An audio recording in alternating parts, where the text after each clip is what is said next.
하나님의 말씀 출애굽기 36장 구약성경 138쪽 출애굽기 36장 1절로 7절 말씀 우리 교독하시고 7절은 같이 읽겠습니다. 부살렐과 오홀리압과 및 마음이 지혜로운 사람 곧 여호와께서 지혜와 총명을 부으사 성소에 쓸 모든 일을 할 줄 알게 하신 자들은 모두 여호와께서 명령하신 대로 할 것이니라. 모세가 부살렐과 오홀리압과 및 마음이 지혜로운 사람 곧 그 마음에 여호와께로부터 지혜를 얻고 와서 그 일을 하려고 마음에 원하는 모든 자를 부르매 그들이 이스라엘 자손의 성소의 모든 것을 만들기 위하여 가져온 예물을 모세에게서 받으니라. 그러나 백성이 아침마다 자원한 예물을 연하여 가져왔으므로 성소의 모든 일을 하는 지혜로운 자들이 각기 하는 일을 준비하고 와서 모세에게 말하여 이르되 백성이 너무 많이 가져오므로 여호와께서 명령하신 일에 쓰기에 남음이 있나이다.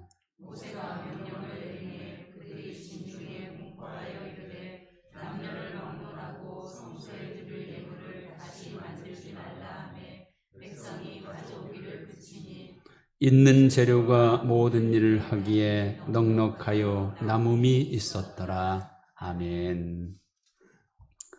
사람들이 머문 곳에는 흔적이 남게 마련입니다. 결혼식이 끝난 자리에는 꽃가루가 남게 되고 잔치집에는 음식이 남게 되죠. 부모의 흔적은 자녀의 모습으로 남기도 합니다. 내 자녀는 바로 나의 흔적일 수 있습니다. 내 자녀가 믿음 가운데 잘 성장하면 그것이 곧 내 믿음의 흔적이 되는 것이죠. 우리 그리스도인의 흔적은 특히 교회를 통해서 나타나게 됩니다. 그 교회가 어떤 교회인가? 그것은 그 교회 교인들의 모습으로 그 교인들이 어떤 모습으로 신앙생활하는가에 따라 다르게 나타날 수가 있게 되는 것이죠. 교회는 곧 교인입니다. 우리 예비교회가 어떤 교회인가를 가장 확실히 아는 방법이 있는데요. 그건 뭘 보면 됩니까? 우리 교회의 구성원인 성도들의 모습을 보면 우리 예비교회가 어떤 교회인지를 확실히 알 수가 있는 것이죠. 우리 성도들이 예배의 성공자가 되면 우리 예비교회는 예배를 성공적으로 드리는 교회가 되는 것이고, 우리 예비교회 교인들이 열심히 기도하는 교인이 되면 우리 교회는 기도가 뜨거운 교회가 되는 것입니다. 이 교회에 속한 우리 한 사람 한 사람이 곧 예비교회이고 우리의 모습이 곧 우리 교회의 특징이 되는 것입니다. 우리 교회가 강력한 교회, 기도 응답을 많이 받는 교회, 많은 사람들을 주님께로 돌아오게 하는 교회가 되려면 어떻게 해야 되겠습니까? 바로 교회의 구성인인 우리 자체들이 열심히 기도하고 전도하고 그래야 우리 교회가 그런 교회가 될 수가 있는 것이죠. 쉽게 말하면 내가 기도 안 하면 우리 교회는 기도 안 하는 교회가 되는 것이고, 내가 모이기를 힘쓰지 않으면 우리 교회는 잘 안 모이는 교회가 되는 겁니다. 내가 기도하고 기도한 대로 응답을 많이 받으면 우리 교회는 기도하는 교회요, 기도 응답을 많이 받는 교회가 되는 겁니다. 교회의 현재와 미래는 교회 구성원인 우리 한 사람 한 사람에게 달려 있는 겁니다. 그러므로 우리 모두는 교회에 대해서 주인의식을 가져야 합니다. 주인의식은 곧 책임의식이죠. 교회의 어려움이 내 어려움이고 교회의 부족함이 곧 나의 부족함이다. 그러므로 내가 감당해야 되겠다는 이런 의식이 바로 주인의식이요 책임의식입니다. 아무리 교인이 많아도요, 그 모든 교인들이 구경꾼의 의식을 가지고 있다면 그 교회는 아무 일도 하지 못합니다. 똑같은 일을 해도 주인의식으로 하는 사람과 구경꾼의 의식으로 하는 사람과는 그 결과에서 차이가 납니다. 그리고 우리 성도들은 지체의식을 가져야 합니다. 우리는 각자지만 머리 대신 예수님을 통하여 우리는 하나다. 이런 의식을 하는 것이죠. 나아가 우리는 이 교회는 주님의 교회이기 때문에 주님이 반드시 책임져 주신다라는 소망을 가져야 합니다. 주님이 세워주셨고 주님이 함께 하시고 주님이 영광 받으시는 교회, 이게 바로 주님의 교회입니다. 주님의 교회이기 때문에 우리 교회의 부족함, 주님의 교회이기 때문에 우리 교회의 연약함과 어려움은 주님이 다 채워주시고 주님이 붙들어 주시고 해결해 주시는 겁니다. 살아계시며 영광받기 원하시는 하나님이 주님의 교회가 연약하거나 잘못되거나 부족한 것을 그냥 두실 리가 없습니다.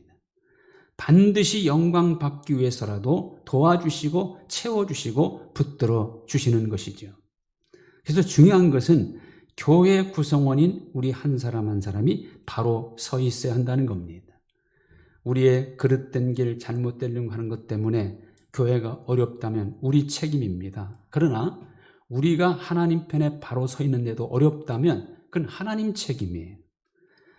그러므로 우리는 어떤 상황에서도 반드시 지켜야 할 자리가 있는데요. 그 자리가 어떤 자리입니까? 바로 하나님을 사랑하는 자리입니다. 왜냐하면 성경 말씀이 이렇게 말씀하시죠. 로마서 8장 28절. 하나님을 사랑하는 자 곧 그 뜻대로 부르심을 입은 자들에게는 모든 것이 합력하여 선을 이루게 하시느니라. 모든 것을 합력하여 선을 이루시는 분은 하나님입니다. 역사의 주권자 되시고 모든 일의 주인 되시는 하나님. 이 하나님은 아무에게나 모든 것을 합력하여 선을 이루시는 분이 아닙니다. 하나님과 상관없이 사는 사람들에는요, 간섭 안 하십니다. 그냥 내버려 두십니다. 그런데 하나님과 관계를 맺고 사는 사람, 하나님을 사랑하는 사람, 하나님 편에 사는 사람은 분명 혼자 두지 않으십니다. 반드시 간섭하시되 선을 이룰 수 있도록 그렇게 간섭하시는 거예요. 우리 한 사람 한 사람이 하나님 편에 바로 서 있으면 하나님은 우리에게도 모든 것을 합력하여 선하게 이루어 주실 뿐 아니라 우리 교회를 향해서도 지금의 부족함과 연약함까지도 합력하여 선하게 바꿔 주시는 분입니다. 자, 오늘 우리는 우리 교회 창립 기념 주일을 맞아 다시 한번 교회에 대해서 깊이 생각해 보는 시간을 가졌으면 좋겠습니다. 여러분 모두는 주님의 교회인 이 교회가 다 잘 되기를 소원하고 하나님 보시기에 아름다운 교회가 되기 원할 것입니다. 그래서 그런 교회 되기 위해서 늘 수고하시고 기도하고 충성하고 있을 겁니다. 근데 우리가 원하는 때와 하나님이 계획하시는 때가 다른 것 때문에 우리는 기도하다가도 충성되이 일하다가도 때로는 낙심하기도 하고 실망할 때도 있지요. 그러나 반드시 하나님의 때가 되면요, 하나님께서 반드시 가장 선하게 이루어 주십니다. 우린 이걸 바라보고 낙심하고 실망하지 말아야 하는 것이죠. 우리가 기도하지 않으면 우리 교회는 기도가 없는 교회, 기도가 없는 교회는요, 무능한 교회가 될 뿐입니다. 기도가 없는 교회는요, 아무것도 이룰 수 없습니다. 초대교회 부흥의 비결이 뭡니까? 온 성도들이 일심으로 전혀 기도에 힘썼던 것이죠. 기도하는 곳에 응답이 있고 하나님의 기적이 일어나는 겁니다. 하나님의 능력을 끌어오는 기도는 우리가 예측할 수 없는 놀라운 일이 일어나는 겁니다. 하나님은 반드시 복 주시고 은혜 주시고 번성케 하시고 좋은 것으로 갚아주시는 분입니다. 그런데 우리가 알아야 할 것은 우리가 원하는 때 그렇게 해주시는 것이 아니라 하나님이 정하신 때 그렇게 해주신다는 사실이죠. 그러면 하나님이 정하신 때는 언제입니까? 우리의 기도의 분량이 찰 때가 바로 하나님이 정하신 때입니다. 하나님은 분명 우리 교회와 이 교회를 섬기는 여러분과 가정 위에 반드시 은혜와 복으로 좋은 것으로 채워주시는데요. 언제 채우십니까? 하나님이 원하시는 기도의 분량을 우리가 채울 때 그렇게 해주신다는 것이죠. 자, 오늘 읽은 말씀은 하나님께서 성막을 건축하기 위하여 필요한 것을 이스라엘 백성들을 하여금 드리라고 명령하셨는데 마음에 원하는 사람은 누구라도 드리라 하십니다. 근데 이 명령을 듣고요, 이스라엘 민족들 중에 마음에 원하는 사람들이 자원하여 예물을 가져오는데 그것이 너무 많이 가져오므로 쓰고도 남게 되었다는 겁니다. 이 3절 하반절에 보면 백성이 아침마다 자원하는 예물을 연하여 가져왔습니다. 연한다는 계속 가져왔다는 겁니다. 성소의 모든 일을 하는 지혜로운 자들이 각기 하는 일을 중지하고 와서 성소의 일을 하는 사람들까지도 일을 중지하고 이 가져오는 예물을 받기에 너무 급한 겁니다. 그래서 모세에게 말합니다. 백성이 너무 많이 가져오므로 여호와께서 명령하신 데 쓰기에 남음이 있나이다. 너무 많은 것이 문제예요. 쓰기에 남음이 있는 것이 오히려 고민이라는 겁니다. 그래서 모세는 오히려 예물을 그만 가져오라고 공포하죠. 6절 모세가 명령을 내리매 그들이 진중에 공포하여 이르되 남녀를 막론하고 성소에 드릴 예물을 다시 만들지 말라 하며 백성이 가져오기를 그치니 이렇게 말합니다. 여러분 이게 기적 아닙니까? 모든 것이 부족한 광야에서 오히려 너무 많아서 그만 가져오라고 명령을 내리는 이 상황, 이게 기적이지요. 빈들인 벳세다 광야, 먹을 것이 없어 3일 동안이나 굶주린 사람들에게 물고기와 떡 2마리 가지고 배불리 먹고도 12바누가 남게 하신 사건, 그것도 기적이지만 오늘 광야에서 예물이 너무 많아 차고 넘쳐서 그것이 고민이 될 정도로 넉넉하게 된 것, 이것도 놀라운 기적입니다. 어떻게 이런 기적이 일어났습니까? 백성이 아침마다 자원하는 예물을 연하여 가져왔으므로 이런 기적이 일어난 거죠. 우리 교회도 은혜가 넉넉하여 남음 있는 교회, 하나님의 능력이 충만한 교회, 기적이 일어나는 교회가 될 수 있습니다. 물론 하나님의 도우심, 하나님의 역사하심이 있어야 합니다. 그러나 그런 하나님이 도우시도록 역사하시도록 하는 일은 우리가 해야 하는 것이죠. 뭘 어떻게 해야 합니까? 이스라엘 백성들처럼 자원하는 마음으로 계속 이 교회를 위해 기도하고 사랑하고 충성해야 하는 것이죠. 솔직히 우리가 할 수 있는 일은 그리 많지 않습니다. 한계가 있죠.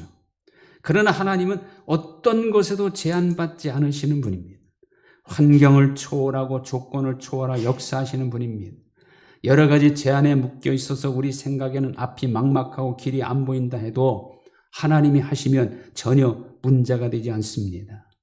우리는 그런 하나님을 소망하고 그런 하나님을 붙잡아야 합니다. 자기 명예를 위해서 큰 교회를 짓고 싶어하는 왕이 있었습니다. 그는 교회를 짓는데 누구도 아무것도 기증하지 못하도록 금했습니다. 그래야 그 교회를 건축하는 모든 공적이 자기가 차지하게 될 것이라 생각했기 때문이죠. 교회가 완성되자 왕은 건축자의 이름으로 자기 이름을 새겨놓았습니다. 그런데 그날 밤 아주 이상한 꿈을 꿉니다. 한 천사가 왕의 이름을 지우고 대신 어느 가난한 과부의 이름을 새겨넣는 것이었습니다. 이 꿈을 3번이나 똑같이 꾸었어요. 꿈에서 깨어난 왕은 곧장 꿈에 본 그 과부를 찾아 불러들여 교회를 지을 때 너는 무슨 일을 했냐고 묻습니다. 여인은 겁에 질린 목소리로 대답합니다. 저는 주님을 사랑합니다. 그래서 주님의 이름과 주님의 집을 위하여 무엇인가를 간절히 하고 싶었습니다. 하지만 주님의 집을 짓는 일에 접근하지 못하도록 금지되어 있었기 때문에 다른 방법이 없을까 궁리했습니다. 결국 제가 할 수 있었던 일은 벽돌을 실어나는 말들에게 먹이를 주는 일이었습니다. 제가 한 일은 그것뿐입니다. 이 말을 들은 왕은 신하들에게 그 여인의 이름을 교회 건물에 새겨놓도록 명령했습니다. 우리는 무엇보다 교회를 사랑할 수 있어야 합니다. 주님의 몸으로 인정할 때 교회를 사랑할 수 있지요. 교회를 사랑하는 사람은 곧 주님을 사랑하는 증거입니다. 왜냐하면 보이지 않는 주님의 몸이 바로 보이는 교회이기 때문이지요.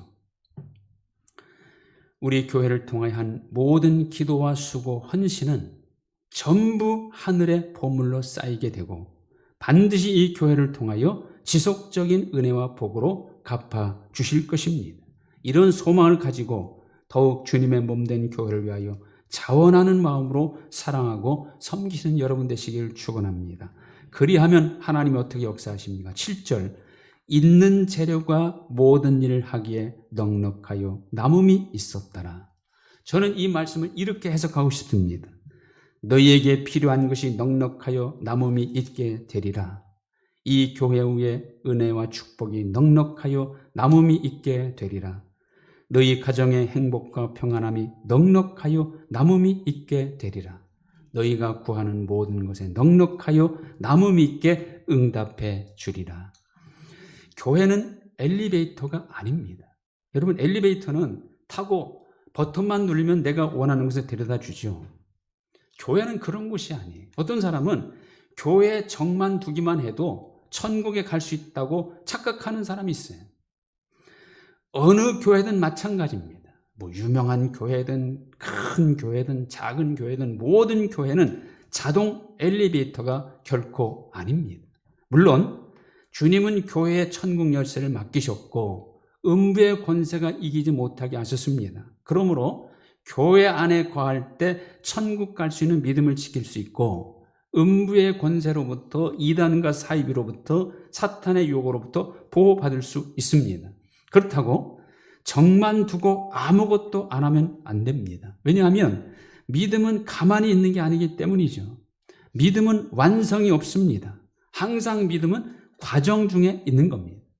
과정 중에 아무것도 안 하고 있으면 믿음을 잃을 수가 있는 것이죠. 그러려면 우리는 믿음의 성장을 위해서 노력해야 합니다. 믿음의 성장은 세월이 해결해 주는 것도 아닙니다. 교회는 세상에 있는 그리스도인의 요새입니다. 세상의 모든 적과 악으로부터 나를 지켜주는 요새, 또 내가 지켜낼 요새입니다. 우리는 교회라는 요새 안에 있어야 가장 안전합니다. 교회 밖으로 나갈 때 세상이라는 거대한 파도에 떠밀려 가게 되고 교회 밖으로 나갈 때 사탄의 사냥감으로 노출되는 것이고 교회 밖으로 나갈 때 지금은 어느 때보다도 이단과 사이비의 첫 번째 타겟이 되는 겁니다. 지금 사탄은 한국교회를 무너뜨리기 위해서 발악을 하고 있지요. 이단과 사이비들로 하여금 교회들을 흔들어 놓고 있고 인간들의 욕심으로 인하여 교회들이 분열되고 있습니다. 서로 고소하고 분쟁하고 분열합니다. 더군다나 코로나라는 외부적인 방해로 지금 한국교회는 너무나 약해지고 작아졌습니다. 어느 때보다도 위기 상황이라고 할 수 있습니다. 이럴 때 우리들부터라도 우리 교회부터라도 어떤 것에 의해서도 흔들리지 않은 강력한 요새가 되어야 합니다. 주님께서 진정한 교회를 찾으실 때 우리 교회가 그리고 바로 여러분들이 내가 바로 그런 교회요, 우리 교회가 그런 교회라고 할 수 있어야 합니다. 우리 교회를 통해서 또 우리 교회를 위해서 무엇을 하든지 자원하여 하면 반드시 하나님은 넉넉하여 나무 있게 해주십니다. 이런 은혜가 우리 교회와 여러분과 가정에 임하시기를 주님의 이름으로 축원드립니다. 하나님 감사합니다. 백성들이 자원하여 예물을 가져올 때 넉넉하여 나무 믿게 하신 것처럼 우리가 우리 교회를 위해서 또 우리 자신의 신앙을 위해서 언제나 자원하는 마음으로 기도하며 충성하며 봉사하게 하여 주옵소서. 그래서 우리 교회 위에 넉넉하여 나무 믿게 하시고 우리 성도들과 가정 위에 은혜가 넉넉하여 나무 믿는 큰 축복을 받는 성도들 다 되게 하여 주옵소서. 예수님의 이름으로 기도하옵나이다. 아멘.